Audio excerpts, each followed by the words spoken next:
All right, and as you guys know, Okello is a farm manager at the KBD farm.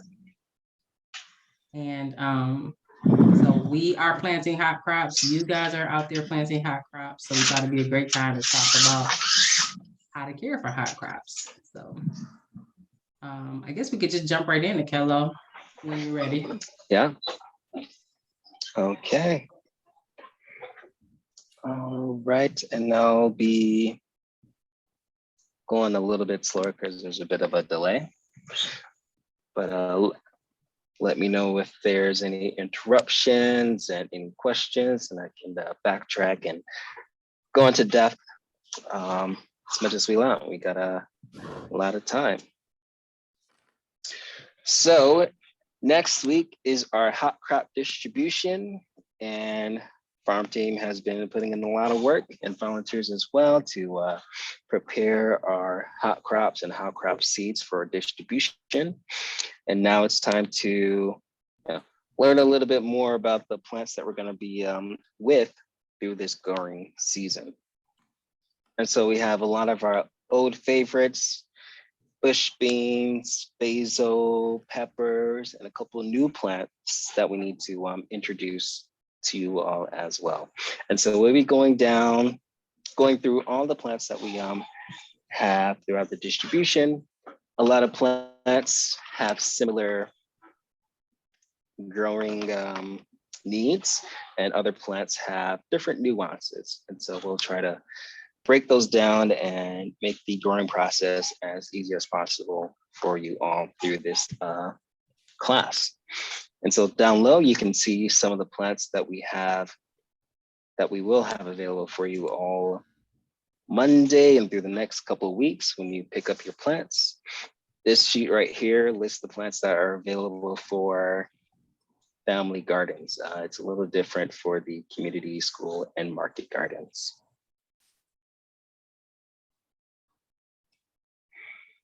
And this is just a continuation of the list.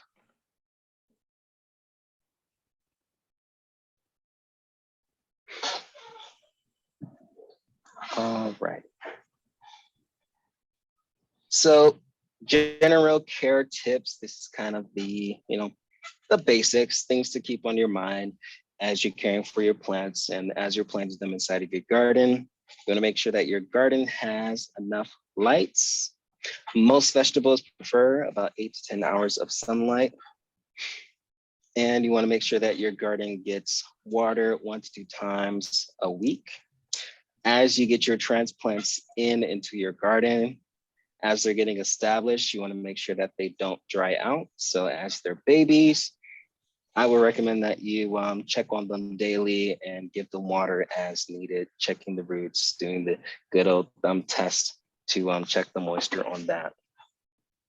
Consider mulching with straw or leaves. That's going to help plants, that's going to help the soil lock in its moisture. And also use the recommended plant spacings. We have to make sure that we're setting up our plants to succeed. We got the plant to germinate. Now we need to give the plant what it needs to do in order to fruit, to create, flowers, and to be productive. Keep your weeds in check. Weeds are very good at outcompeting our annual and perennial vegetables that we're planting. They're just more used to the soil here, and they're more used to the climate. And so they're just, even if you don't water your plants, you would see that the weeds in your garden might be thriving. That's just because they're so much more used to growing here and thus have an upper hand compared to the vegetables that we're planting. And so we do need to keep those in checks by periodically weeding every now and then, not letting them get out of hand, and shading out your plants. Though once your plants get more established, they're a little bit taller than the weeds, you can kind of slow down on the weeding because your plants can compete once they're at their mature stage. Now, if your weeds get really tall, then you might want to, take another look at them. All right. So as we see outside, it's pretty warm. Definitely warmer than last year. I think this time of the year I was freezing. So, each year is different from the next. And what we have to keep in mind is that Michigan's growing season begins between May 1st and May 31st. So that's when we're gonna expect to have our last frost. So there's still a chance for a frost to happen. And so even though it's really sunny outside, knowing the place that we live in, we can possibly get some snow or temperatures below 40. And the plants that we're giving out in this distribution don't like to be below 50. So we do have to keep that in mind when we're planting our plants outside. We can utilize things like row cover or straw or such to keep them a little bit warmer. But I recommend that that you all play it a little safe with your transplants. Once you get your plants, we recommend that you do a heartening off period for a week. And so in that week, not only are you going to hearten off your plants, where you're slowly introducing them to nature by putting them outside during the day, bringing them inside, just letting them slowly acclimate to the climate and the weather outside before you plant them into their final place. But during that period, you're also going to be checking the weather. So in that 1 week period, that's when you'll make your judgment call on, okay, I can plant my plants outside, or I'm going to wait to plant my plants. All right. And so here's a list of the seeds that you all will possibly be getting in your distribution. You can see some old favorites again, but new this year, we have shisho. And we'll be going into depth about all of these plants in a little bit. All right, here's a copy of our recommended spacings for each of the plants and seeds that we give out through the year. We have a crop, days to harvest. Once they pass these days, that's when the plant is on average mature and ready to really fruit, ready for harvest. And then we have our recommended spacings, also with thinning recommendations as well. And then on the side where you see the months, that's when you should, that's when we recommend that you can plant your plant. And if it's not dark, that's areas that we don't recommend that you plant this plant. Now the sheet doesn't take into account people that may have hoop houses or such, things that extend the growing season. So if you do have a hoop house or if you have a greenhouse, then that's going to change when you're able to plant your plants.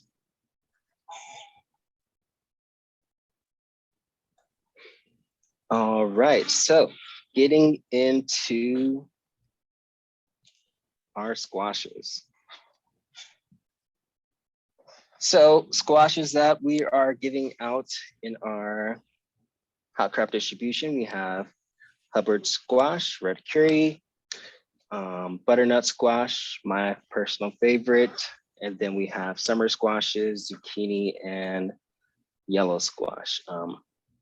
The red curry and the butternut squash are winter squashes. And so the difference between a winter squash and a summer squash is this. With summer squashes, you're harvesting your plant earlier before the seed starts to develop inside of the fruit. And with winter squash, you're harvesting that fruit when it's mature.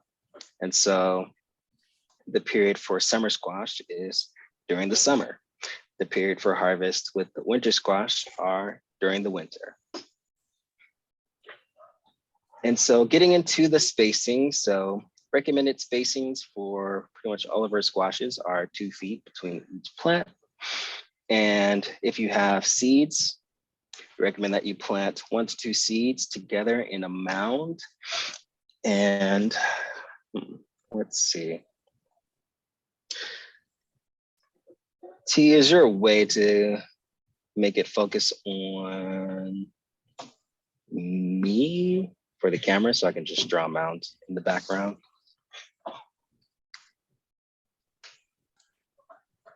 Yes, you might want to stop your screen share for a second. Stop screen share. And then I Okay. can, and then you're pinned, so you should be the biggest box, but once you do that. All right, thank you. Much appreciated. So, yeah. So pretty much a mound, we mound our squashes to kind of give them a bit more space and also elevate them off of the ground. This is where you plant your plant. And let's say this is like your typical level of your soil. You can, make sure we can see that. You can, you know, just build a simple mound around your raised bed and then plant your seeds right in top. What I like to do with the mound is at the tip where I'm going to plant my seed, is kind of have a dip where the seed will be and then cover that with soil. And so where that dip is, that's where water will pool at, and those seeds will stay a little bit more wet and soaked as well. And another thing that I like to do with seeds, particularly bigger seeds, is to soak them overnight before I plant them. And this is just going to help quicken the germination process and help you guarantee that germination process, because when you plant that dry seed, you need to make sure that it stays moist so that the germination process can continue. And you know, it can take a while if you're not periodically watering that seed in, you know, daily, making sure that it doesn't dry out. If the seed dries out during that germination period, you know, then it's not gonna continue on growing. And so by soaking it overnight, you're making sure that that water is penetrating all the way through that seed coat and getting to that embryo, so that when you go out and plant it, you know, it still has some water in there, even though you haven't planted that plant. So that gives you a bit more of a window in terms of like, oh, you forgot to water it today, but you definitely want to make sure you water that, you know, the next day. So it gives you a little bit more leeway, and also quickens that germination rate. But you do want to make sure that you check on your plants daily when you see them, because if that seed dries out. Are there any plants that you would, any seeds that you wouldn't soak? Yeah, so I mean, every seed can be soaked. It's just a matter of how hard that seed is going to be to deal with when it's wet. So imagine a big seed like a pea, you know, it's just one pea, you know, really easy to handle. It's kind of big. But if you imagine like a brassica seed, which is really tiny, if you wet that, it's going to stick to your hands. It's going to stick to other things. It's going to be really hard to work with. And so, you know, there are some cases where I am germinating brassicas just to quicken up the germination rate or the germination process, but it is a hassle to deal with, definitely. And so I'd say it's, I'd say you make your decision on that one. I recommend that the bigger the seeds, I say you should germinate. And bigger, I say any seed that's bigger than a tomato seed, if you've seen that before, or let's see, a seed that's in the GRP program. Like seeds that are bigger than a sunflower seed, I'd say go ahead and soak that overnight. And also, seeds like brassicas, they really have a good germination rate. So sometimes it's not even necessary to soak those, but I'm soaking to speed up that germination, to guarantee my germination rate. And so it's just a matter of like time and maximizing the time. All right, I'm gonna go back to screen share, and any questions on that, feel free to raise your hand, pop it in the chat. I also have time frames of when I seed seeds. So the bigger the seed, the longer it can stay submerged in water, because it's going to need that so that it can really penetrate. But the smaller seeds, they don't really need to be soaked in water overnight. So something that's really small, like a brassica, I'd say 2 hours. And these are seeds that are super, super tiny. A tomato seed, pepper seeds, eggplants, 4 hours. And this is room temperature water. It doesn't have to be hot. I don't recommend cold water because we're trying to get the plant to move. If the water's cold, the plant's not going to move. If the water's too hot, we're baking plants. So room temperature water, no more than 70 degrees if you want to get particular with it. And with seeds that are big, like watermelon seeds, sunflower seeds, sprouts, soaking those overnight. All right, going back to screen share.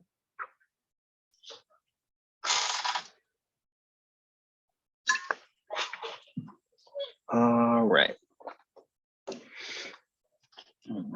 So when you're planting your squashes, you do want to make sure that you have enough space and that you understand that these plants are going to vine out, they're going to spread out.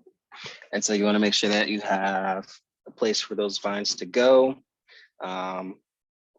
If the garden space is limited, you want to make sure that you at least direct those vines to shoot off in a direction that you want them to go. So sometimes people put up a trellis for their squash vines, or they just have a designated spot where they want those to go. So like, it might be you literally moving that vine to where you want it to grow so that it doesn't get in the way of other plants.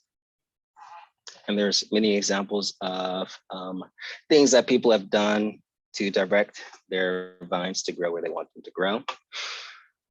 All right, so let's get into some of the more things you'll see further down the line when your plant starts to develop. So things you want to look out for: powdery mildew. I do have a picture of this inside of the PowerPoint that will go on. It's really a common mildew that shows up on cucurbits, and in some cases it can look pretty yellow, and you can see kind of like brown spots forming on your leaves. This can, inhibit the growth of the squash plant and also change or limit or lessen the longevity of the plant. And so it's important that we try to deter this pest. Like I say pest because it's something that we don't want, and it is alive. It's a spore that we don't want inside on our plants. And so things that we can do to limit powdery mildew preemptively: you want to make sure that there's enough airflow on your plants. So, sometimes you might want to, well, if you're not going to space out your stems that are on your plants, you might want to prune some of those leaves off so that air can get to them. And also you want to make sure that you're not watering the leaves of your plants if you're in control of it. You want to water the soil around your plant, and then you don't want to water the leaves on your plants because that's where the spores live, and the spores need water to survive. And so you want to deprive that pest of what it needs. And also, if you do see spores starting to form on your plants, what you can do is cut off that infested leaf, because one thing about spores and just downy mildew and powdery mildew, they're a fungi. And so they blow up each year from the south. And that's just how they travel with the wind. So it comes every single year. And, there's really not much we can do to prevent that part, but we can control, the damage that it does to our plants.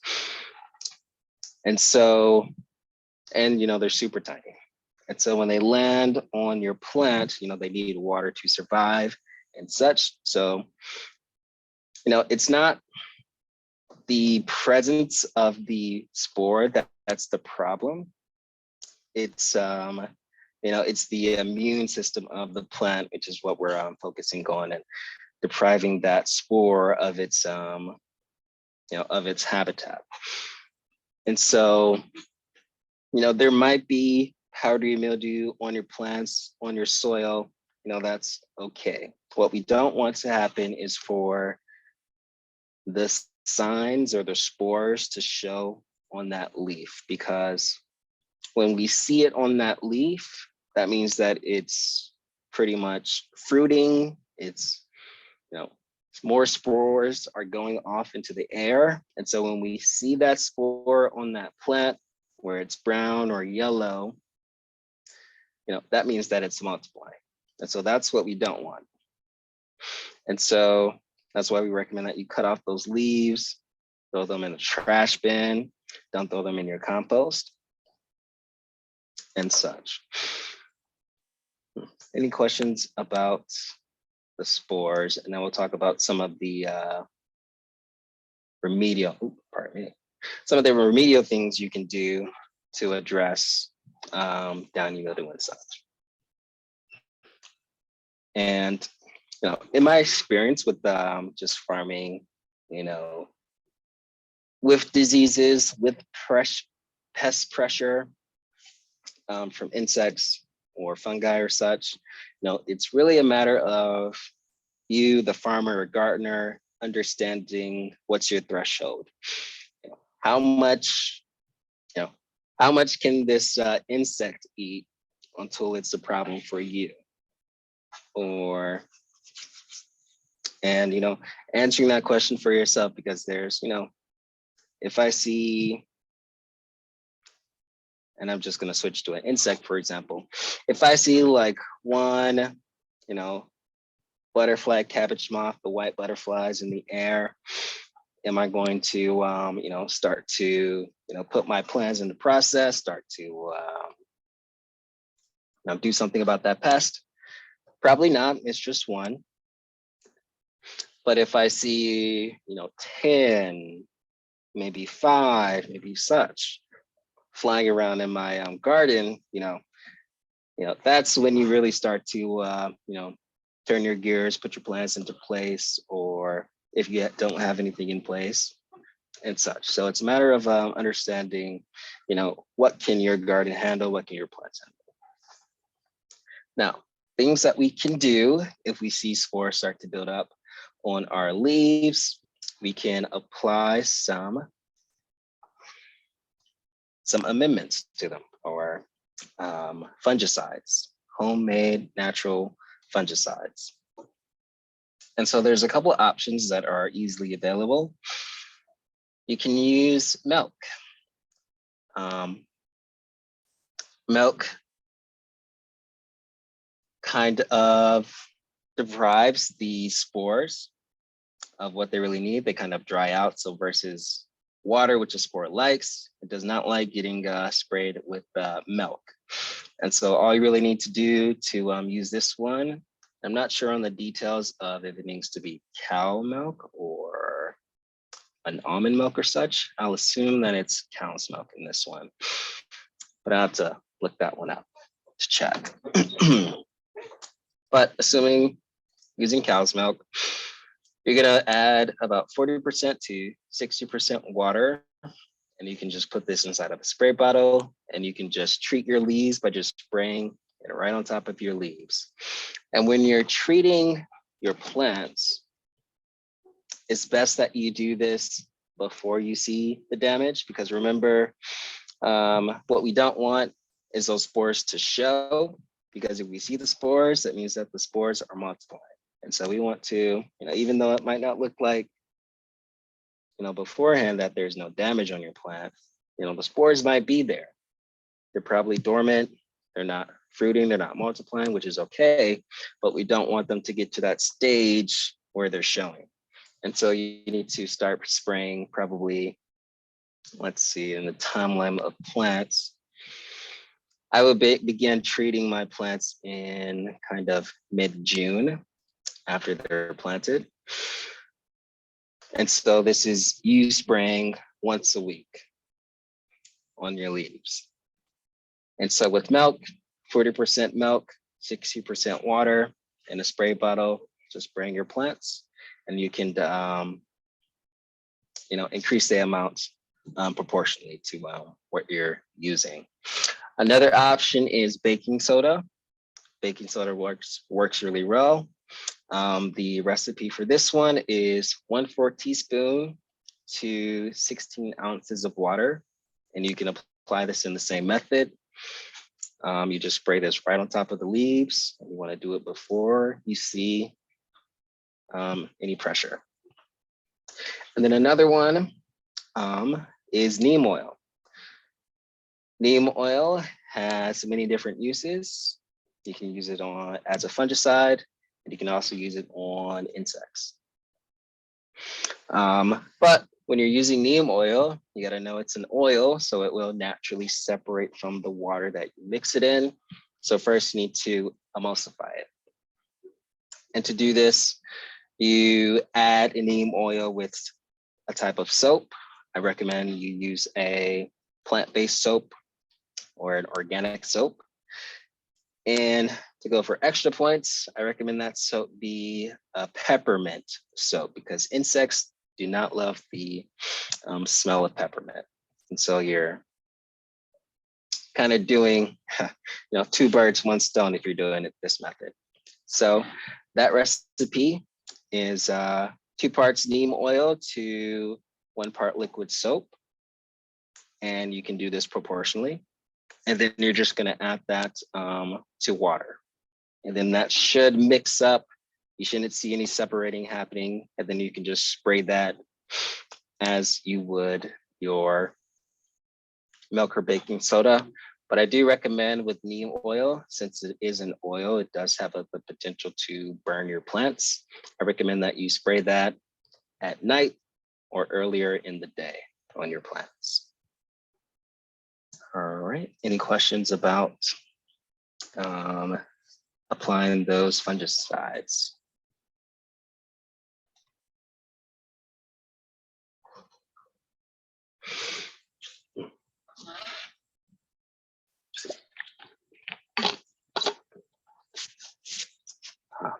And we'll talk about harvesting your summer squashes when we talk about the cucumbers, because those are very similar.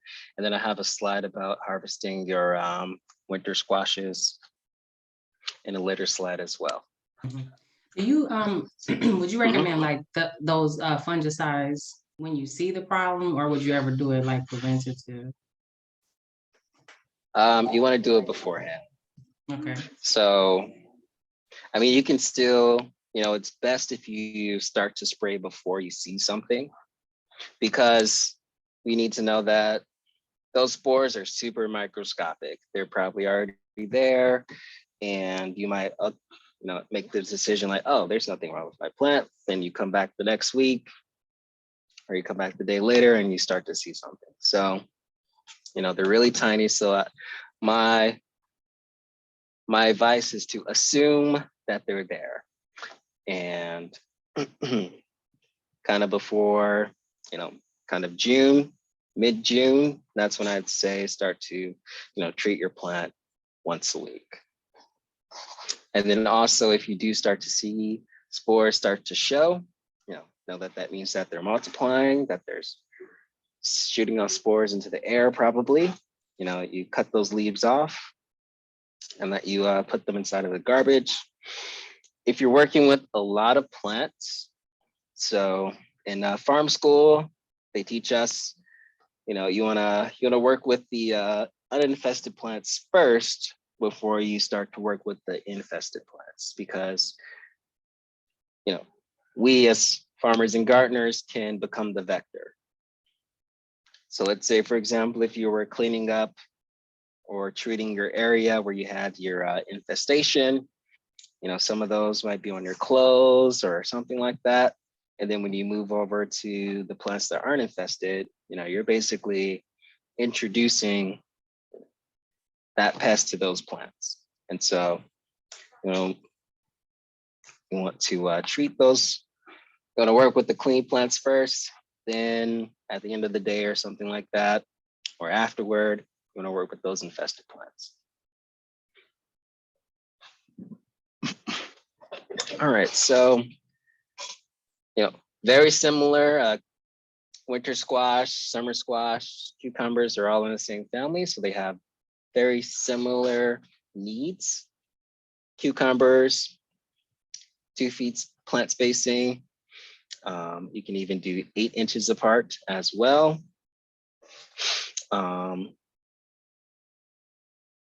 Cucumber vines do like to be trellis, so know that they will spread everywhere. And a continued harvest is very important for these plants, that they can keep on going. Same thing with summer squashes, they fruit a lot. And so when they're ready to be harvested, for summer squash and cucumbers, 6 to 8 inches. That's when you want to clip your fruit off of that vine. And you can use clippers, scissors, or you can twist them off. And I go by the inches because that's going to be a lot easier. One thing that you can also do as an experiment to really see when that plant is ready for harvest. Remember, these plants are we're harvesting the fruit early. So what does that actually mean? Early means that there aren't any seeds developing in that fruit yet. Late means that there's seeds inside of that plant.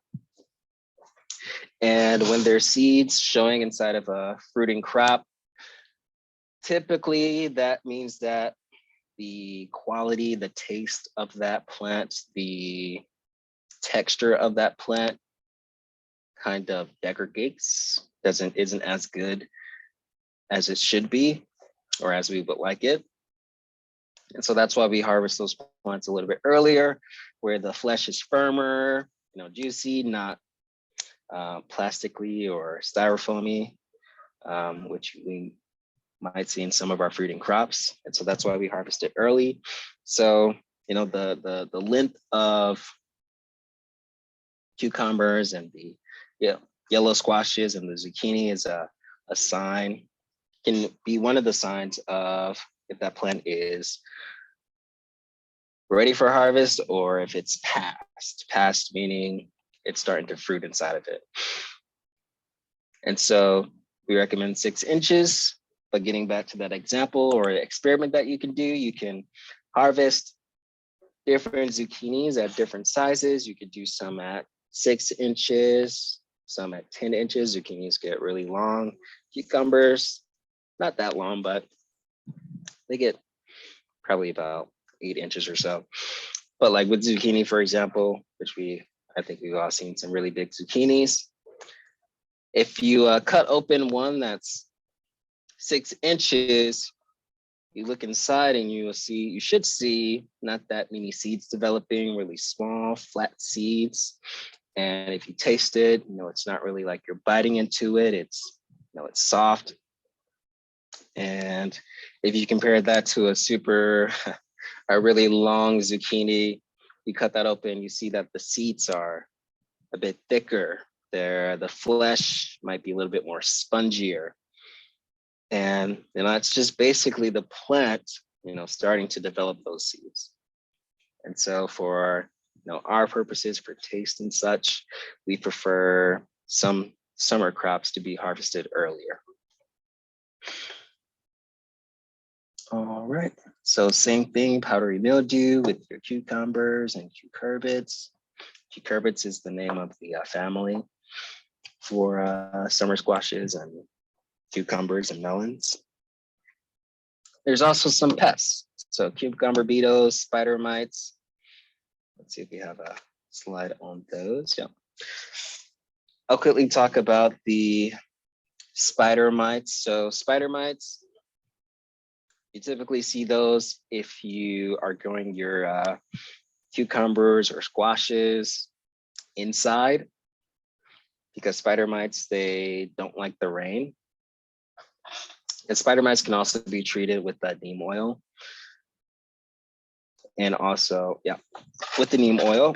And so it's not something that you typically see if you're growing outside, but if you're growing inside of a hoop house or greenhouse, you need to be on the lookout for spider mites.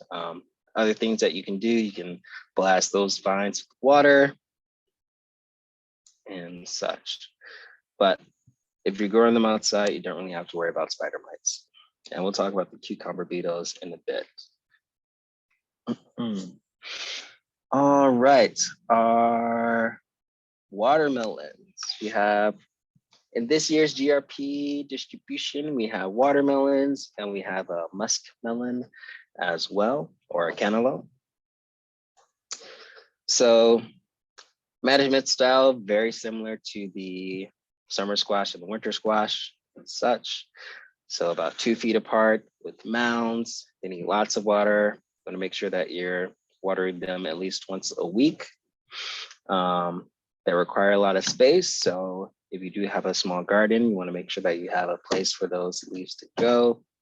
They also experience things like powdery mildew and cucumber beetles, but in my experience, not so much. I think that a favorite of the cucumber beetles would be the zucchinis, the yellow squashes, but you should expect to see them, or when you're thinking about handling press pressure, you should assume that you will have this press pressure.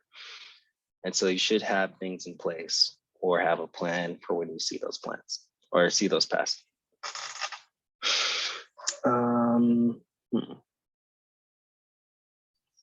All right, so for harvesting melons, there are a couple of things that you can go off of.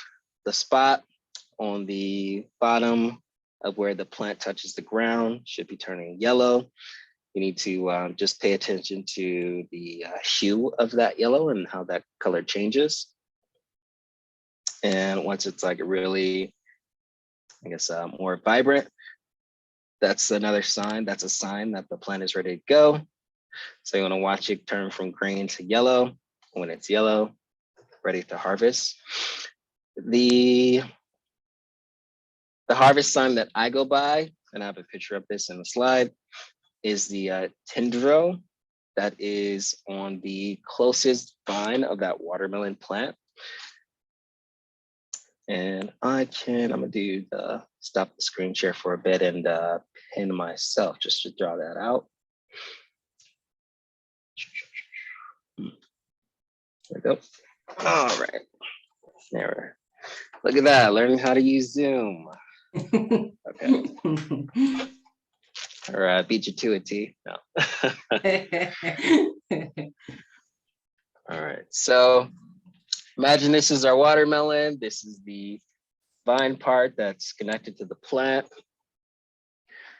So that tendril, this is the vine connecting to the watermelon stem and such, that's inside of the ground. The tendril that you'll look for, it's gonna be like you might have your leaves and such over here and all of that, but the tendril will be very close to that watermelon plant. So you want to follow that stem from that watermelon plant and look for the next closest stem sticking out. And it should be like a little twine that's just sticking out there like that. As that watermelon plant is developing, that twine or that tendril is getting more curled up as the season goes on. And you'll see it start to turn from green to brown. Once that tendril is completely dried out and done brown, that means that that watermelon or cantaloupe is ready to be harvested. So that's, you know, my go-to way. It hasn't really failed me at all.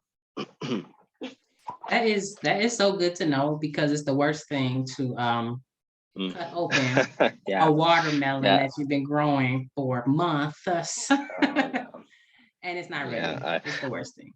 I feel like I shouldn't even talk about the slapping method, because it's just like, are you slapping it, you know, or but we'll talk about it too, you know.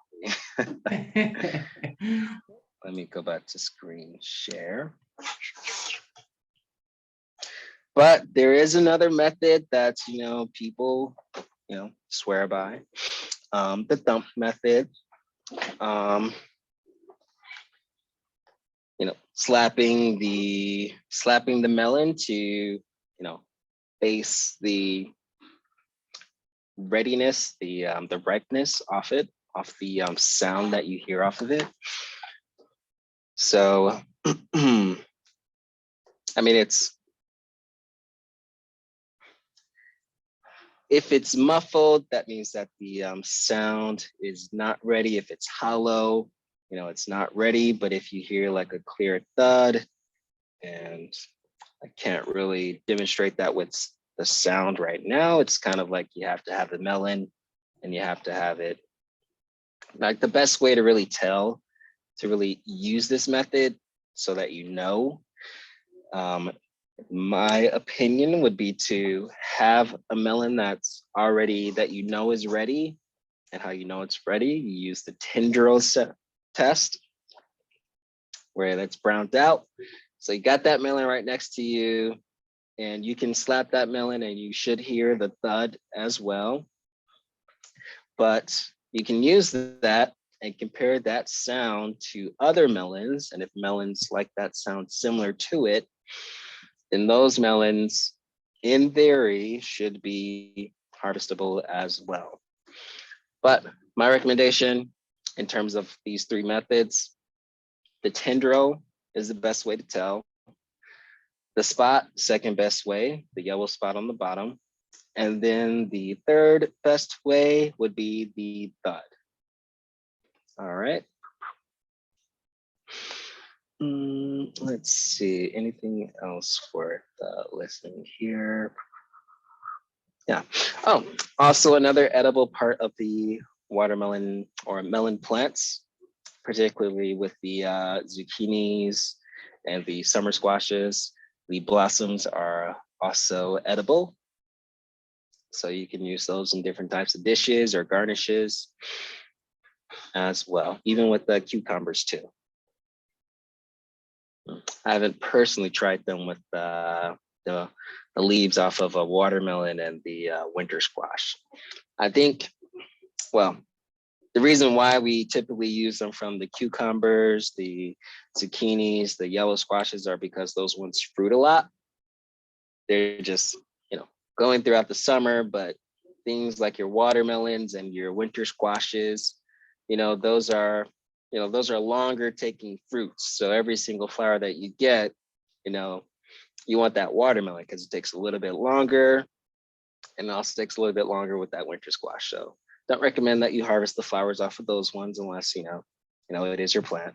But if you have some cucumbers, zucchinis, yellow squashes, those are really perfect or ideal for harvesting the blossoms. They sell for a nice pretty penny at the market too. I noticed They that. sure do. So here it says, just make sure you're only eating the male flowers. And obviously that's because the females are going to give you the fruit, right? But how do you tell? How do you tell which one are the male and female? How do you tell? I do not know. Well, I would assume that you would have to look at the the inside of the flower, where the I don't know the name of that part of the plant on the top of my head, but I'd say even if you don't know, you'll be okay. if you eat the female flower of that plant, because those zucchinis, those yellow squashes, those cucumbers, they're just fruiting. And yeah, those should be good. The other two plants. So if you're like me and you don't know, you'll be okay. Okay. Yeah. All right, let's go to the next slide. So here's a picture of the Downy Mildew. Real discoloration of the plant. You can see the yellow spots start to form. And if you flip that over, you'll even see more. That's probably where that's where you'll see the spores start to show on that plant. And so in this stage, this is where it's starting to, fruit, multiply, shoot off spores. So like leaves like this, you want to cut off and take away. But also before you get to this point, you want to make sure that you're applying your fungicides. And this is powdery mildew, one that you, okay, there we go. Kind of saw something different on the screen. So powdery mildew, this is one that we more commonly see on our squash plants. In my experience, it just limits, the ability of a plant to grow. I haven't really seen it kill a plant kind of early, but it does lessen the amount of fruit a plant can grow, how long that plant can live throughout the season before winter comes. And so that's why it's really important to, keep this one in check by doing those frequent applications. And also those leaves are spiky. So, if you're not able to come through and, prune those leaves off and such, that's okay. It's really tough to do, but, just know that they are spiky. So if you're not able to, go in and prune those plants, at least go through and spray those plants with some, with the neem oil or the milk or I'm forgetting the other one off the top of my head, the Baking soda. The baking soda. Yes, thank you. All right, so an important, there's a picture of the tendril right here. So that stem that's right next to that watermelon plant, you'll see that start to curl up, start to brown. Once it's really dried out, that means that melon is good. That's my favorite way of figuring out if my melon cucumber is ready for harvest. Now on the other side, we have a butternut squash. So winter squashes were, waiting all the way until like October, November to really pull out our butternut squashes, even after, the plant is looking like it's about to die and all of this because of the weather's going down. We're not looking at the plant. What we're looking at is the winter squash to figure out if it's ready for harvesting. So a good sign for when those plants are ready, throughout the year, the plant will look green and then slowly it'll start to turn brown. You'll also see some green streaks coming from the stem or this, I would call it the nub of this plant right here. You'll see some green streaks there. Once those really start to turn, brown as well, that's a good sign that your plant is, ready to go. But the way that I figure out if my butternut squash is ready, I look at the color of the plant, if it turns into that deep brown, and also if that nub right here is brown. So this nub starts off green and then it turns brown as the season goes on. And so when that turns brown, that's when I know that butternut squash is ready to go. Now, when you're harvesting this, you don't want to just pull it off and you don't want to detach that nub right there. that part of the plant is playing an important role because it's helping extend the storage of that butternut squash. So if at any point that nub comes off of that plant has a lower or a shorter shelf life. That's a great So you want point. to make sure that you keep. Mhm. That's a great point. I was saying, sorry. Oh, thank you. Sorry, the internet made it a little slower. So when you're harvesting, you want to clip off just like this picture. Just leave some for that plant to stay connected to it, and this part is just gonna really help your plant last throughout the winter. Mhm. Hey, question on this. Okay, so like if I harvest my tomatoes early, they'll ripen up, right? You know what I mean? Right. Hmm.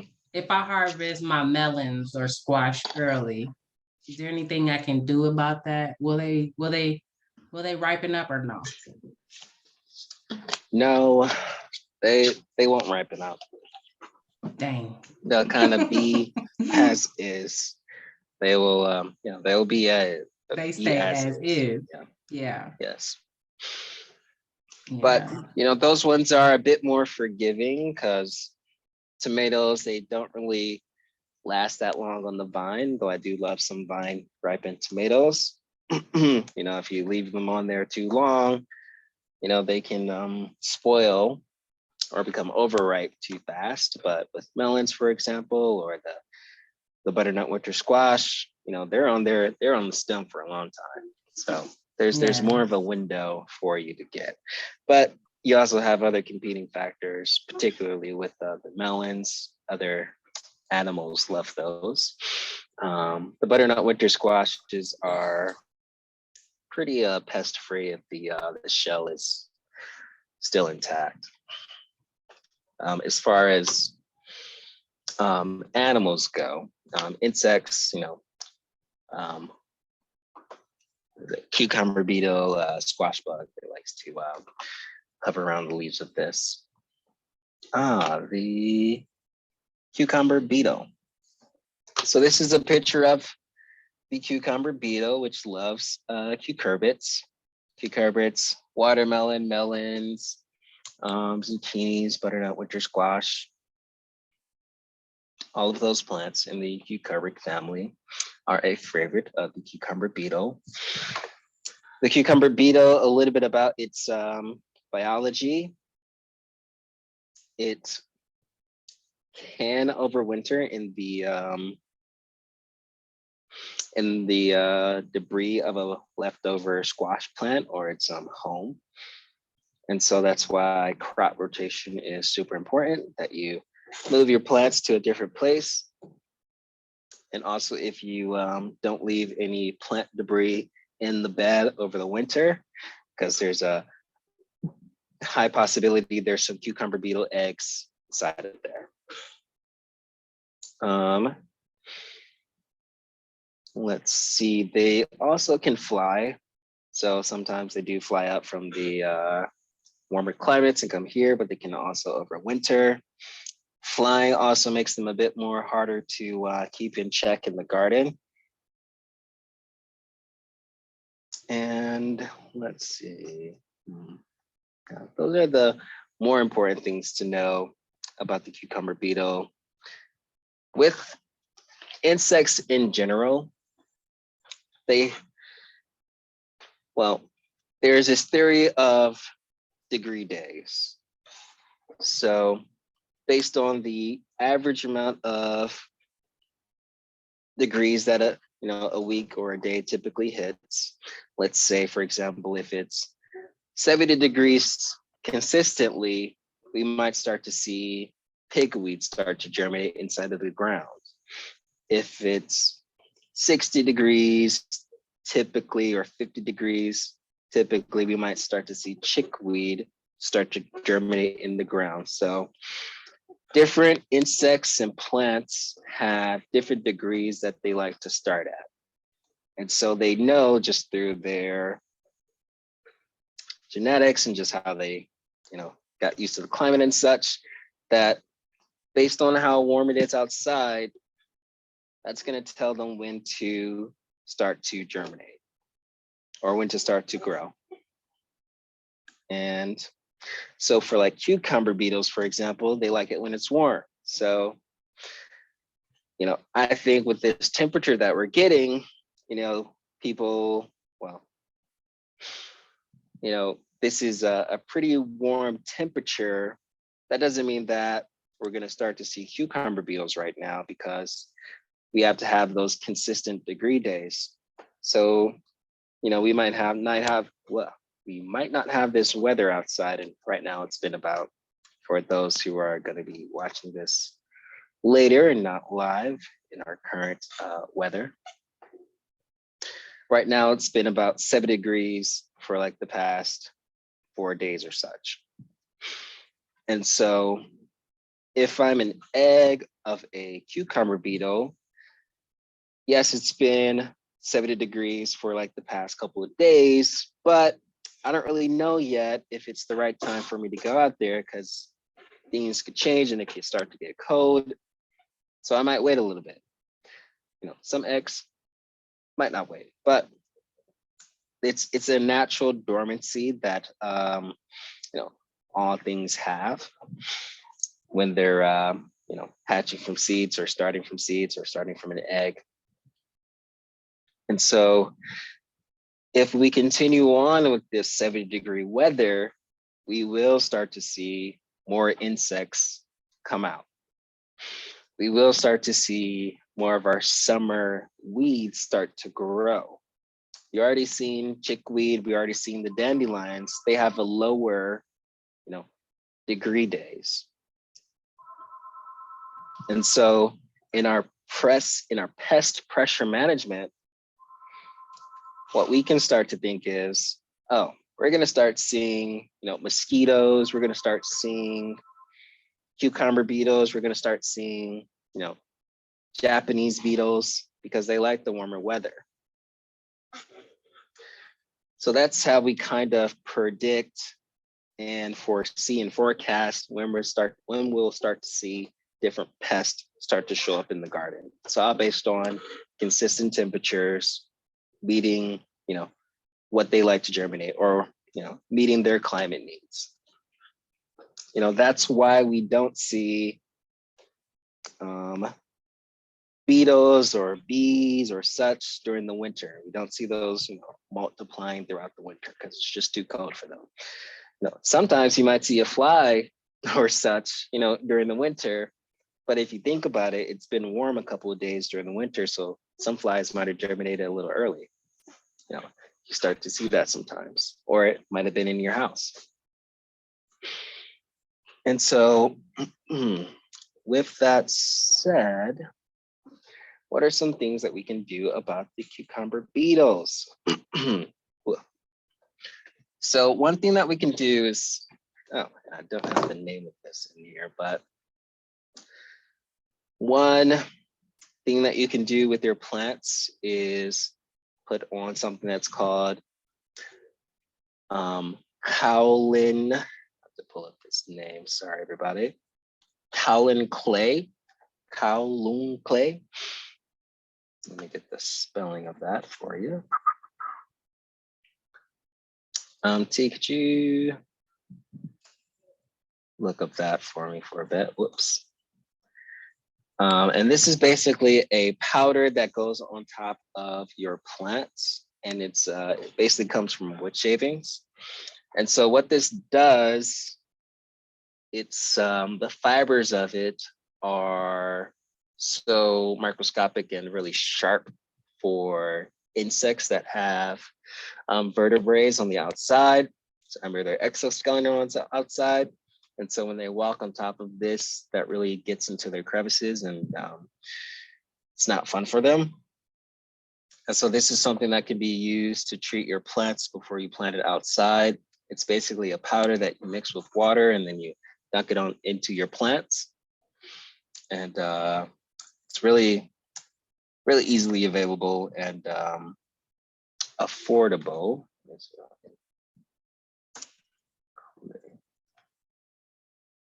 Here we go. Kaolin clay for those. And I guess the brand name of it would be Surround. And also has other different uses as well in cosmetics. But for plants, it's used on cucurbits to dunk them. And then as be a surround on top of the plants, where if an insect walks on top of that, it's gonna make it harder there for them to live. I had stepped away for 2 seconds, but is this similar to the diatomaceous earth? Are you recommending this over that? What do you think? It's very similar. So this one I'd say is specific to cucurbits. So the diatomaceous earth, that's definitely in the same vein as it, where it's a powder that, you know, gets into the crevices of the insects and such as well. So I would consider them very similar. Those ones, the diatomaceous earth, I would use those more on brassicas, things like bok choy, broccoli, and that. And in those families, I would use Surround on my cucurbits, or the kaolin clay on my cucurbits. Mm-hmm. Okay, great. Seems like it has really good coverage on the leaves. Oh yeah, and it also helps keep your plants a little bit cooler during the summer with that clay on top.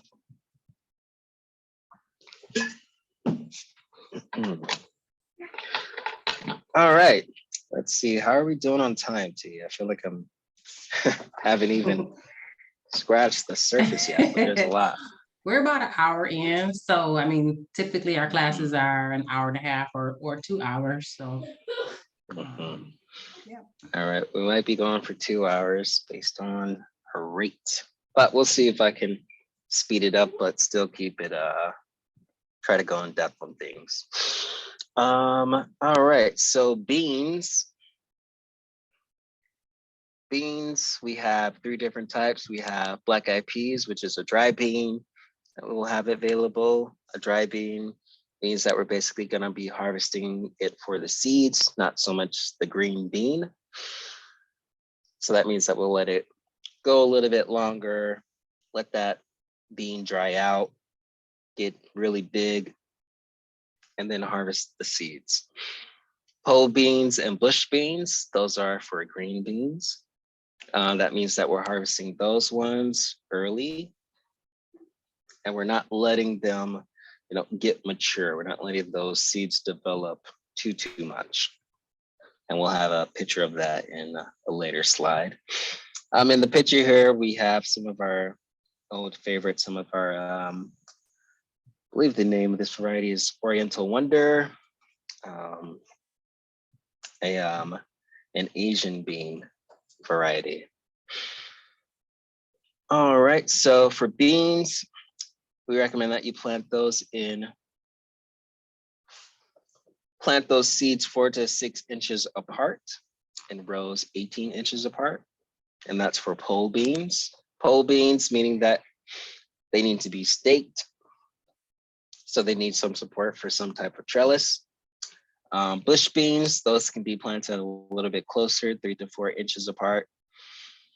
No trellis is needed with bush beans. You're just gonna plant those and let them grow and then harvest them as usual. And then you have black-eyed peas, which can be planted as a bush bean, so directly into the ground. But if you're trying to harvest those beans for seeds, well, I'll say this, there are different recommendations and different types of specialties with varieties. And so whether it's a bush bean, a pole bean, or a black-eyed pea, you know, you can eat that bean at any stage. And it has different uses. You can treat black-eyed peas as a green bean if you want. You can treat pole beans as a dry bean if you want, and get those beans that you know boil in your soup and such. they're, you know, just different specializations for different types of plants. But in reality, you can eat these all at the same stage. It's totally fine. You know, don't have to put your plants in a box. You can eat your plants how you want to eat them. So for kind of with the same way, I would consider dry bean, like those beans that you're gonna boil in that pot and such. You're just gonna let those dry out. You can do the same thing with pole beans and bush beans. You can let those, you know, grow all the way until the actual seed coat starts to dry. It starts off green. And then when it's dry, when it's brown, it's ready to be harvested and harder. And we also have some recommended dates for that as well. So for an early harvest, we have 60 days. And then for late harvest, for that dry bean, there's 90 days. Would you say you're getting more production out of the pole for sure? Or what would be the difference between the pole and the bush other than needing the pole? Why would you? It's just how the plant grows. So pole beans, you know, they just grow, they spread out, they vine out a lot more than a bush bean would. Like if I do a stake both a pole bean and a bush bean, and I have stakes and trellis with them, the pole bean is going to climb that trellis. The bush bean is not. So it's so you're gonna get more production on the pole. In theory, yeah, because there's more space for it, and you know it enjoys that. With the bush bean, if it's a matter of production, just based on that type of space where one has a trellis and you can use that, yes, you would get more production out of your beans. But I wouldn't say that's a guarantee. Let's see. So for harvesting these beans, when we look at our beans that we normally get in the grocery store, you see that they're like a really straight line bean, and you know there's not really that much seed that's developed inside of it. And let's see if I can draw this on the board for us. Maybe pin myself. Oh, am I pinned already? Great. So for harvesting beans, don't really have a eraser on me. So for harvesting beans, I'd say you want to keep them about no longer than your finger.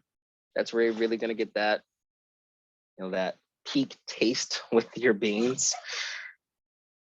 So you want those to be really, no longer than your finger length. And of course, everybody's finger is different, but let's say 3 to 4 inches. And so if we do let that bean go past, meaning that we let it stay on the vine a little bit longer, but we don't harvest it. And for harvesting, you pretty much just pick it off. You want to keep that stem attached to that bean part. And sometimes when we get in the grocery store, I don't know if you all have memories of picking beans for dinner, but good times. You do want to keep that piece connected to that bean, because just like the butternut winter squash, it's going to help preserve the longevity of that plant. If you do, snip it off and don't leave that point on that plant, then it won't last as long. So you want to try to keep that attached when you're harvesting your beans. So if you let our beans go past, you'll start to see the seeds develop. And so that bean plant, and I am an artist, everybody, that bean plant will start to look a bit more bumpier. And those will be seeds in there eventually. And it might still be green And so, oh, it's a green bean, right? You know, it should taste just like this one. But if you go and bite it into it, it's going to be a lot more crunchier than you would expect, and not so much, not a really good texture, hard texture. So not very ideal if you let your beans get really bumpy. You know, make sure that you harvest them when they're nice and smooth and no longer than 3 to 4 inches. And if you do see a bean that's starting to get a little bumpier, I'd say harvest that one too, just before it gets to this stage. And you do want to stay on top of your harvest of your beans. I'd say about twice a week you should be going in and checking on your beans, pulling them out for harvest. But this stage is very important for the if you're trying to get some dry beans, trying to get some actual beans from that plant. You just let your beans just stay on the vine as long as possible. I'd say September, if you were to plant these kind of about June, September, your dry beans will be ready. But what I recommend is that through, June, July, and August, kind of during, this period here, you're eating those beans for, as green beans. And then as the season gets a little bit later, you can start to say, okay, I'm going to let those beans stay on the ground, stay in the ground so that I can have some dry beans, over the winter. So you could do a kind of a two-pronged type of way with your beans where you, in the earlier in the season, you harvest them to make some beans, some green beans, but then later in the season, you leave them on the vine so that you can have some beans for over the winter. All right. Thoroughly impressed with your drawing skills. Oh, why? Thank you.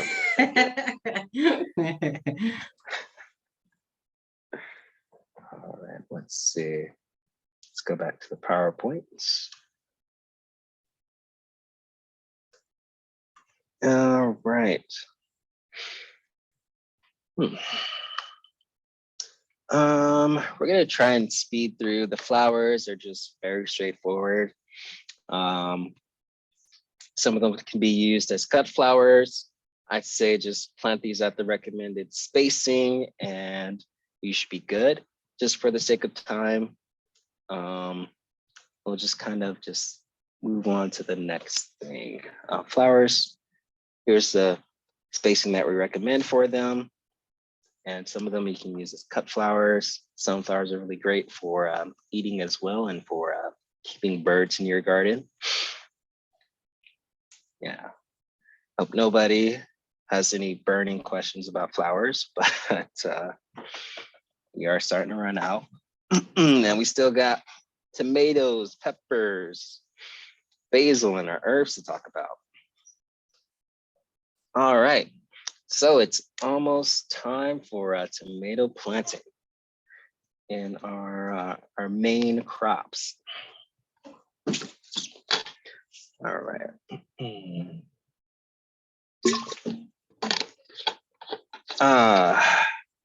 Tomatoes. For tomatoes, peppers, and eggplants, and our really heavy feeders, we recommend that you add compost before planting just to give them that boost of nutrients to go throughout the year. With tomatoes, we recommend that you plant those 2 inches apart in rows 3 feet apart. And I have pictures of different trellising methods that you can do. There's tomato trellising, tomato cages and such. When planting your tomato, we recommend that you bury half of the plant inside of the ground. That's going to promote more root growth and help your plant grow a lot bigger. With peppers, our plant spacing recommendation is 18 inches apart. Just one thing to note with your peppers, you do want to keep in mind whether it's a hot pepper or a sweet pepper. And then also if you want this pepper to get green or red, now, even though your pepper is green, it's still able to be harvested. But if you let it stay later on the vine, it's going to turn into either red or yellow, depending on the variety you have. Some peppers red, yellow, some peppers even turn orange. And we'll go into depth about these in a bit. Eggplants, our recommended spacing is 18 to 24 inches in rows 3 feet apart. Oh, we have tomatillos on here, but we don't have tomatillos in this year's distribution. So sorry for my tomatillo people, but we do have ground cherries still around. And those recommendations are 18 inches apart.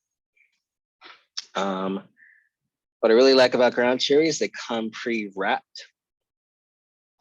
And that plant, that seedling starts off, or that fruit starts off kind of green, and you know it's getting ready for harvest when it turns kind of orange and the paper wrap around it starts to brown. And you simply just pick that off. And if you do have the ability, I do recommend like a weed fabric or something of the type go around the base of your ground cherry, so that your ground cherries, when they're finished, they don't fall on the ground. They can fall into something else that will make it easier for you to harvest them from. And then we'll also talk about the common pests and diseases that we might see on our plants. All right, let's see. So some different types of trellising that you can do with your tomatoes and peppers as well. With your tomatoes in particular, basket weaving. So tomatoes are a vine that has the ability to turn to a bush if you do not harvest them.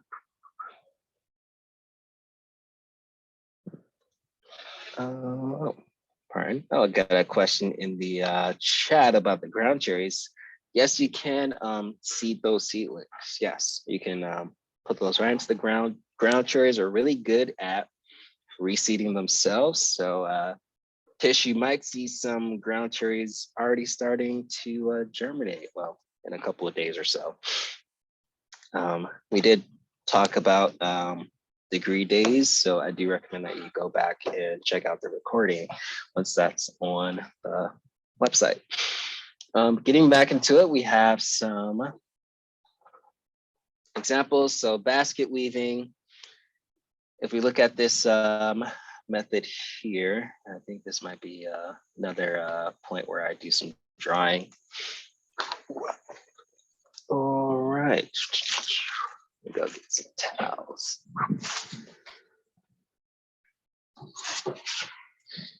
Okay. So well, that didn't really do what I wanted, but we'll do it over here. So when basket weaving your tomatoes, let's say this is our tomato here, we're putting stakes about every 4 feet between your tomatoes. And our recommended spacing for tomatoes is 2 feet. So this is not spaced out correctly, but you all get the idea. So as your tomato plant is growing, more vines are shooting out and such. But with the basket weaving method, you're weaving a line kind of around a tomato. And here's I guess an example of what that basket weaving looks like. You're going around the tomato here. You're going around it, and then you're coming around the pole and you're coming back, and then completing that loop around your tomatoes and then tightening that so that they lock in together. Hopefully I drew that right. And then as your tomato plant grows, you do probably another line all the way through. And typically you see about 3 lines on, well, what I've seen is about 3 lines on the tomatoes to hold those up as they grow throughout the year. And sometimes the distance between these are maybe about 8 inches or so, but you can do it just based on the support that your tomato plant needs. If you see that it's flopping over or such, you might want to, trellis it up a bit more sooner. So that's basket weaving, and it's one of my favorite things to do on the farm with tomatoes. And so you're just doing that as your plant grows, and we'll talk about pruning tomatoes in a bit.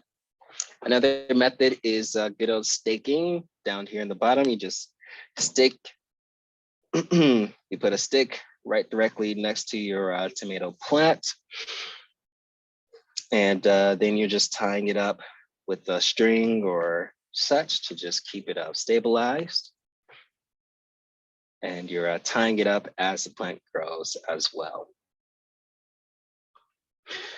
And then there's the trellis method, where you can trellis your tomatoes from overhead, where you have a string going down to the ground, and then you're looping your tomatoes around the string as it grows up.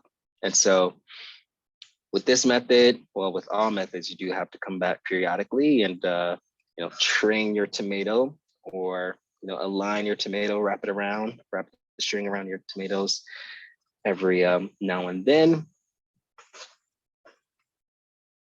There's many different methods with tomatoes, and forgive me, don't have a picture of the tomato basket, but or the tomato cage, but I think we've seen examples of that. A circular or square shaped cage that goes around your tomatoes that is kind of a barrier for it, which it can lean on and grow through.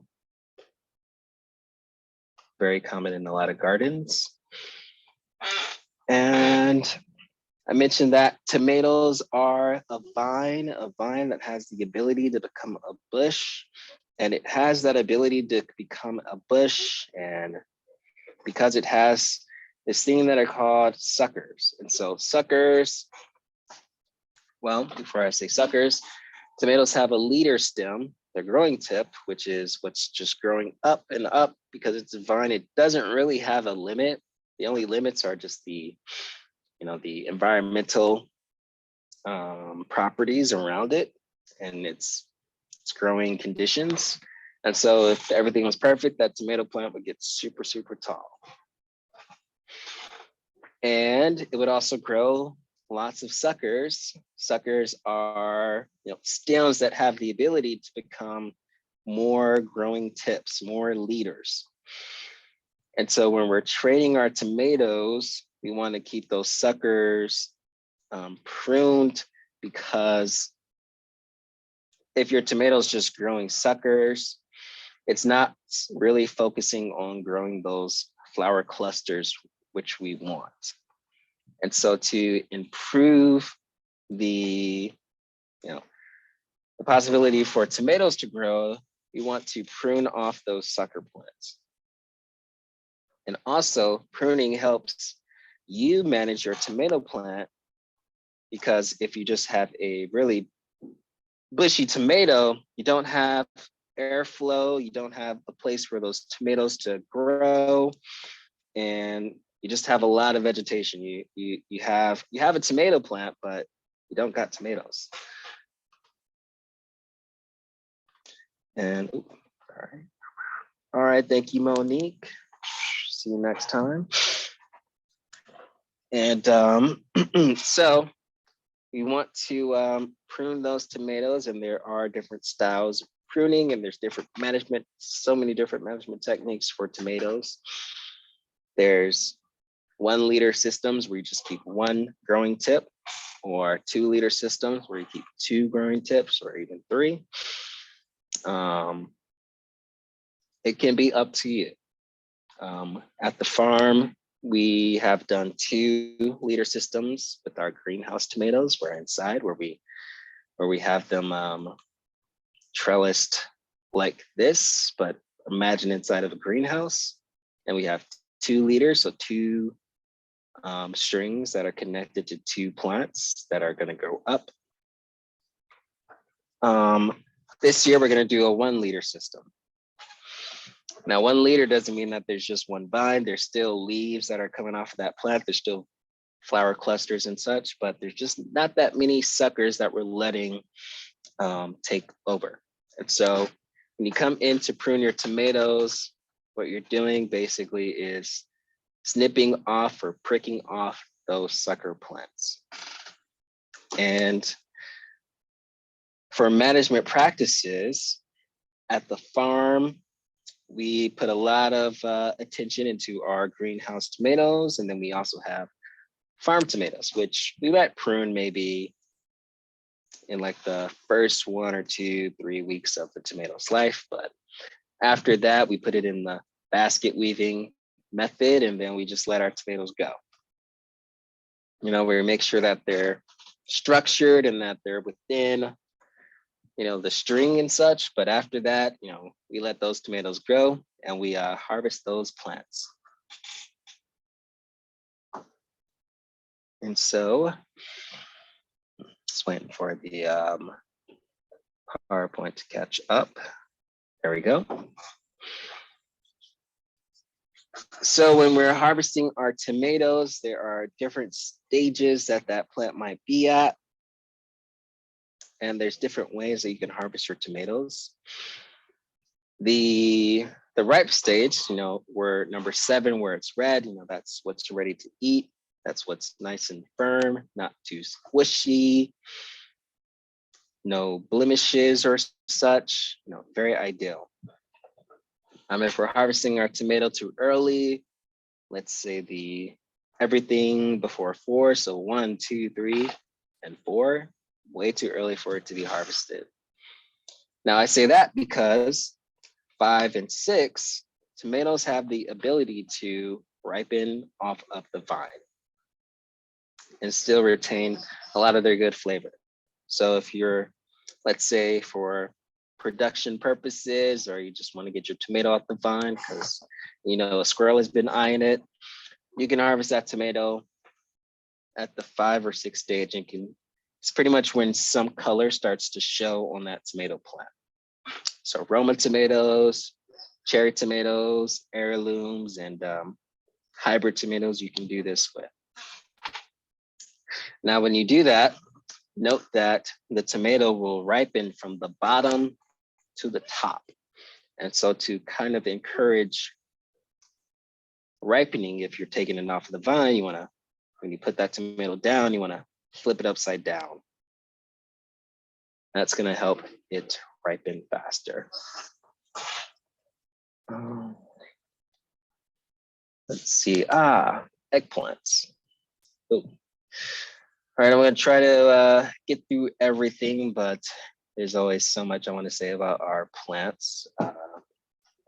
Just a lot of information. And, you know, if you all do have the ability to come to the farm, the KGD farm, 3100 Erskine Street, you can always come see me during our volunteer hours from 5 to 7, Tuesdays and Thursdays, and we can talk plants all we want and get some good working at the farm as well. So we have eggplants. Eggplants are a very delicious crop, and we also harvest those kind of early as well. So if we remember our summer squash and our winter squash, winter where it has seeds inside of it and all of that, we got our summer squash. So imagine eggplant being a summer squash. We want to harvest that before we have seeds in it. If you look at this picture, you know, there's some seeds in there. But also if you eat it, you know, you're gonna be biting those seeds, but the texture of that would also be a bit spongy. So how do we avoid this? How do we avoid and how do we harvest our eggplants correctly? Well, there's an ideal stage. You can go off size and all of that, but what I use when I'm harvesting my eggplants, I look at it and I look at the shine and I look at the reflection of the eggplant. So if you look at this bottom picture where you see that it's a bit blurry, that light, that's how the eggplant looks when it's ready to be harvested. You wanna, when you look at your face, if you can see your face clearly in that eggplant, it's not ready to be harvested. If you look at it and you're a little bit blurry, kind of muffled in a way, the eggplant is ready. Now, when you got seeds like this popping up in your eggplant, that means that your eggplant is too ready. It's overripe. And a sign of that is when you start to see a color change in the eggplant. So different eggplants, when they're overripe, they have different colors that they change to. This black eggplant or this globe eggplant, it turns brown. And it kind of turns from like green, you see some hues of green in there, and then turns brown. You know, when that happens, that's the plant showing us and telling us that it's starting to develop its seeds. And we want to go in there and harvest that earlier because it's not gonna taste that good. All right. And also eggplants do tend to get pretty big. And so it's recommended that they are staked. So like one stake next to that eggplant should be good to hold it up if you see that your plant is flopping over. All right. Some more pictures of some plants. So let's break this down. So in the top left corner, we have some blossom end rot, which is something that's commonly seen on tomatoes and peppers. This just means that it's not a disease or anything. You know, as a farmer, I have eaten a plant that has had some blossom end rot on it. You just cut it off and you eat it. Not okay for sale, but still okay, edible. Not a plant that looks like this though. Maybe one that looks a little bit lighter, but but it's okay. It doesn't mean that it's infected or anything. It means that it just has a nutrient deficiency, particularly with calcium being out of balance. And so to amend that, you add gypsum to your plant. Gypsum comes in pretty much a rock powder. And I'd say just take a handful of that, add that to about a gallon of water, mix that up and pour that on your tomato plant that's experiencing some blossom end rot issues, and you'll be okay.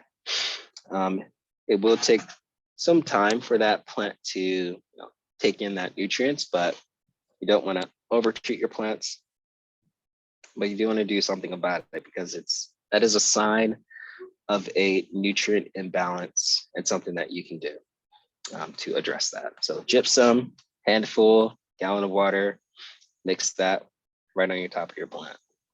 Well, on the top, meaning where the plant comes out of the soil at. Don't pour it on the leaves. Another picture of past plants. So in the top right corner, you got some cucumbers. Cucumbers, they turn green. They get really sour, spongy a little bit. That just means that that plant is harvestable for seeds. You know, it's not really a bad thing. You could still use that tomato plant. It's just not very good for eating. In the middle part, we have some what we call checking on pepper plants, where we have these brown streaks start to form on plants. And no, this isn't a sign that it's overripe. This means that it's ripe, ready to go. So you'll typically see this on, these are jalapenos here. You see it on poblanos as well, but typically hot peppers, you see this on. And so that's one way to tell if your hot pepper plant is ready to go. You also see it on the green plant, also on the red plant of a pepper plant. With sweet peppers, things like your bell peppers, to know if those are ready to be harvested, what you want to do is lightly squeeze that plant. And if it's, spongy, it just squishes, really easily, like it's still very young. But if you squeeze that plant just a little bit and you hear a cracking sound, that means that that pepper plant is ready to be harvested. So when I'm harvesting, I'm just going through squeezing plants. If it's really squishy, it's not ready for harvest. If it is, I'm hearing a crack or I'm feeling a crack inside of it from my hand, the vibration, that plant's ready to go, and you just clip that off and it's good. Down below, there's a picture of some green beans. The one on the right is one that's pretty ready for harvest, ready for eating directly, maybe a little bit past, but still good, better than the other two. The one in the middle, you can start to see that's a bit more lumpier. That means that those seeds are starting to develop, so that taste is starting to leave. And then the one on the right is just, won't be very pleasurable to eat, but those seeds will be very valuable if you're doing some seed saving. On the bottom left side, there's a Asian long eggplant that is past. You see those brown spots starting to form. It's also very, the reflection of that light is a little blurred. So I know that those seeds inside of that eggplant is almost ready for seed harvesting. Very much past the time of eating. Some common pests, tomato hornworms. These come from a moth that lays some on your tomato plants and they just eat up your plants. The best way to spot these are to look at the damage. So if you see that some leaves are eaten or some stems are gone on your plants, might be a sign that something is attacking or living off of your tomato plant. So for treating these, it's pretty much just walking through your tomatoes, looking at them. And then if you spot them,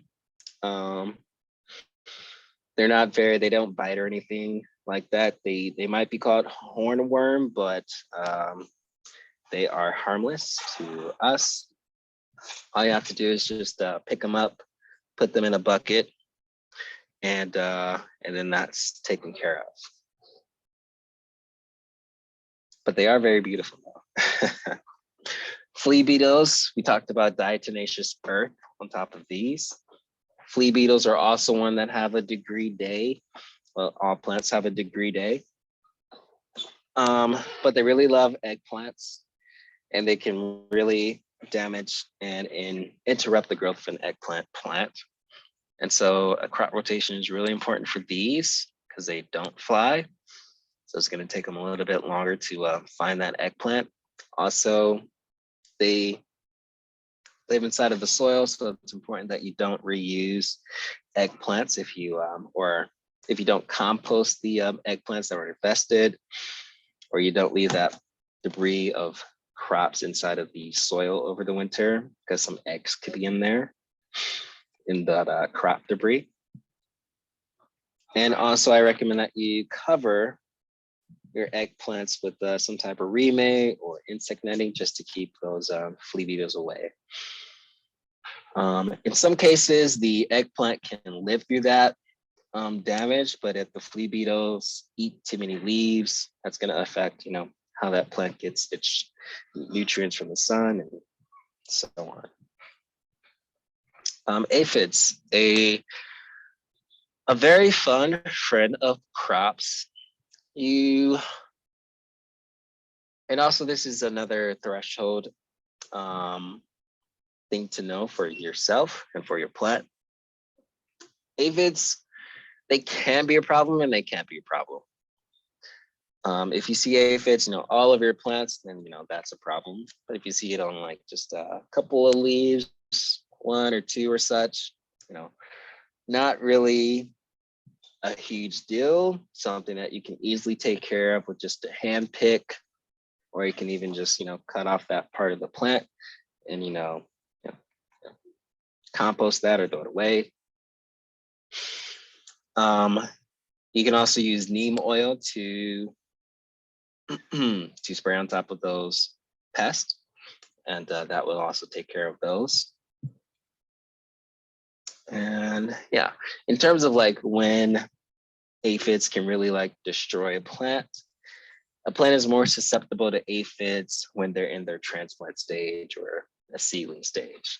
Aphids can't really take down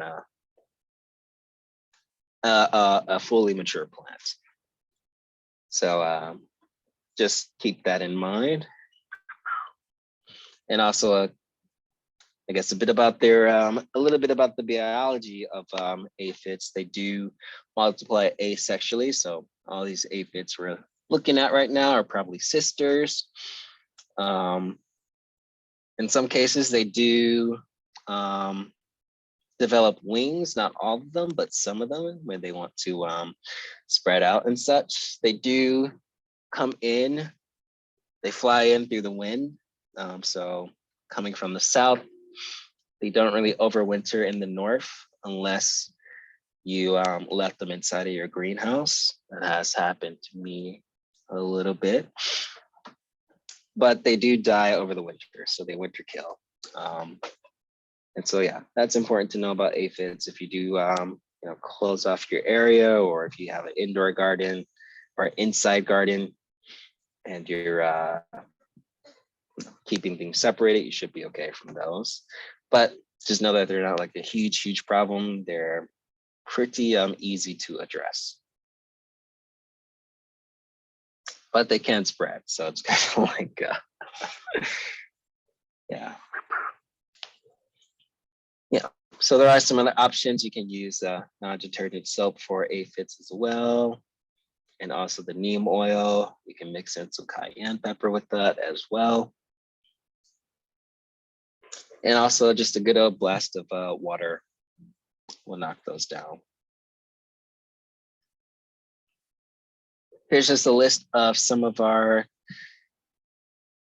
natural predators, bugs that you want, and some birds that you also want to farm as well. All right. Almost getting down to the last. This year we also have parsley. Parsley, we recommend that you plant those to a foot to 18 inches apart. Allow that plant to double in size before you start harvesting the leaves. The leaves are the leaves are what the plant is known for, but the entire plant is edible, including the stems. But you do want to let that plant double in size before you start to harvest the leaves and plants. And parsleys are also perennial. So if you do protect it over the winter, that plant can come back. So if you cover it with straw or leaves and keep the snow off of it and try to control that freeze and thaw cycle as much as possible, you can have, you know, parsley in your garden again. Basil is a little bit different. It does not overwinter. It winter kills. And I haven't really seen it successfully reseed itself, but the seeds are also delicious if you're into culinary things. The edible part of the basil, the flower and the leaves. I should also add the seeds as well. Spacing, we recommend 12 to 8 inches again. Let that plant grow back, grow double in size before we start to take leaves from it. To increase more growth of that plant, we recommend that you prune the tip of the basil plant where those flowers are going to start to grow. That's going to encourage stems to start to shoot out on the side and for more leaves to start to develop. And you just harvest those continuously throughout the year. All right, we got some new plants that we're adding to the GRP distribution. We got tarragon, excuse my typo. Same planting recommendations though, 18 inches apart with this one and 18 to 24 inches apart with the tarragon.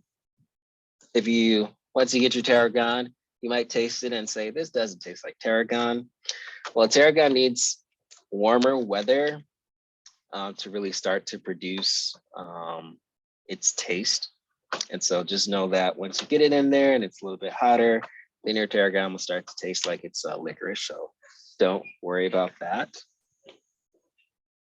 Let it double in size before you start to harvest from it. And the leaves are the edible part of the plant.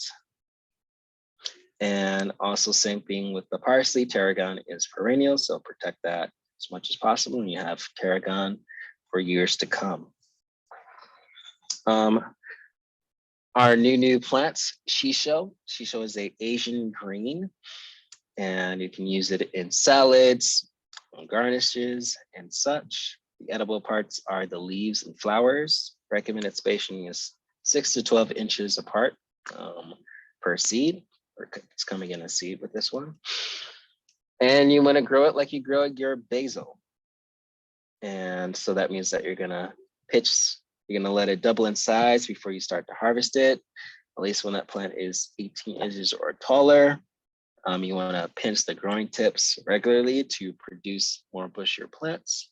And you want to water it regularly, and more so when it's in hot weather. All right, so we got through it. Let's see if there's any questions. Yes, I'm looking at the chat right now, T. The presentation will be available, and you can always send me an email and I'll get back to you as soon as possible. I am a resource for everybody. All right, any other questions? We have until about 3 o'clock. That was so thorough and detailed. I appreciate it. Well, thank you. Great Oh, you job. ready for your class? Yep. Absolutely. Beverly said that was wonderful as well in the chat. Any questions before we get out of here? Let you get back to your Saturday. Akela, just a reminder to send me the slides and I'll make sure that we send them out to the folks who registered for class. Layla said, thank you. Thank you, Layla. Thanks for joining us this afternoon. Thank you. All right, it seems like you were explained all your points, Akela. So maybe we can jump off a couple minutes early and I'll make sure to get the slides out. What do you think? Or, you got something else? Or maybe I don't know. I mean, we always got more. No, but I think we're at a time. Hopefully I didn't, bludgeon people with too much information. But No. Dorothy said great job, and Angela said wonderful presentation. No, it was very thorough, yeah, definitely from the perspective of working really closely with all of these crops. So it's really good. Yeah. Okay, well, thanks everyone for joining us. Yeah, no problem, Mark. And look for the slides in the next couple of days. Probably wait for Monday to get those out to you. But yeah, enjoy the rest of your Saturday. You take care, Kello. All right. Thank you all very much. Peace. Peace.